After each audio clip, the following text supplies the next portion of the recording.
Mesdames et messieurs, ici Chaj de la chaîne secondaire Serial Chaj le Phénix pour parler des spoilers du chapitre 1123 de One Piece. C'est les premiers spoils, donc pas le résumé complet, des informations à prendre avec des pincettes encore une fois, et c'est le grand plaisir de la fin de l'arc Egghead. Donc est-ce qu'on part sur une transition? Ça, c'est le meilleur dans One Piece, quand on voit un petit peu tout ce qui se passe dans l'univers, et en même temps avec l'arc d'Egghead, on voyait énormément de choses qui se passaient donc à travers le monde.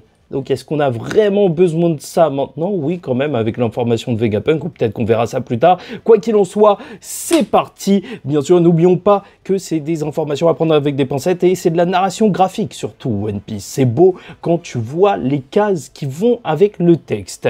Bref, n'hésite pas à liker ou disliker la vidéo, commenter, donner ton avis en commentaire et t'abonner si tu n'es pas encore abonné. On commence tout de suite. Donc, le chapitre se nomme « Les 2 semaines de vide ». Ça fait un petit peu peur quand tu lis un titre de chapitre comme ça, parce que j'espère que pour nous ce sera pas vide.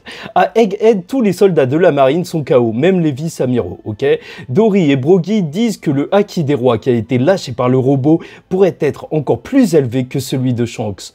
Ok, au moins ça y est, c'est noté. Et en même temps, est-ce qu'on en doutait? Le bateau d'Elbaf et le Sunny ont mis les voiles à Elbaf. Sanji regarde le cadavre de Vegapunk. Ah ouais, le cadavre.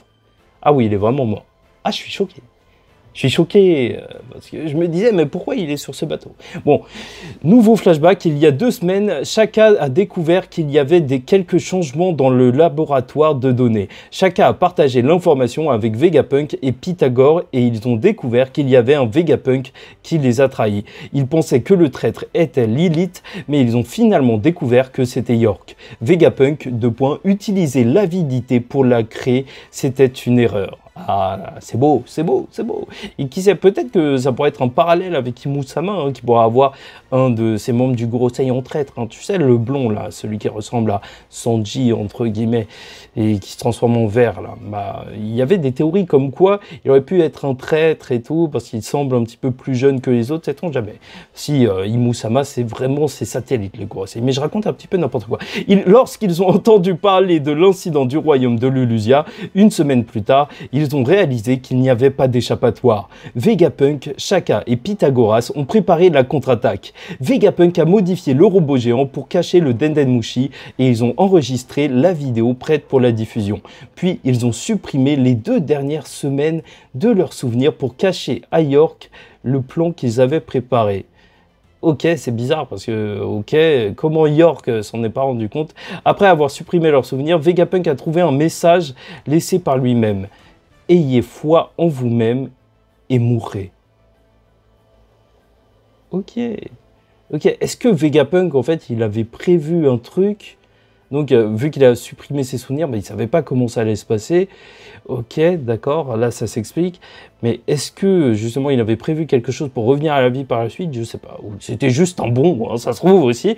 Donc, le chapitre se termine dans le présent avec les géants, Usopp et Luffy célébrant qu'ils vont à Elbaf. Usopp, au pays de mes rêves, Elbaf. La dernière phrase est une chose que Vegapunk a dit à Sanji dans Egghead. Vegapunk, à propos du One Piece, je veux que votre équipage l'obtienne. Ah, c'est beau. Ah, c'est beau. C'est beau, c'est beau. Attendez. Donc, Redon, il a rajouté, Luffy et Usopp sont les seuls à faire la fête avec les géants et Usopp est le seul à être content d'aller à Elbaf puisque Luffy ne célèbre rien non plus car il est épuisé. Cette scène est la meilleure du chapitre. Ok. Non, bah, en fait, c'est plus de la conclusion d'autre chose et c'est un petit peu le message, tu vois, qu'il y a eu au monde entier, mais là, le message particulier au Mugiwara qui, quand même, commence à se retrouver avec une grosse mission sur eux. Donc, c'est une sorte de passage de flambeau. Hein. Franchement, ça peut être un chapitre juste épique, tu vois. En mode, là, on leur a dit, trouvez le One Piece, on a confiance en vous, on est prêt à mourir, allez-y, les gars. C'est beau, quand même. En vrai, ouais, c'est un mec super important dans le monde de One Piece qui a tout misé sur eux.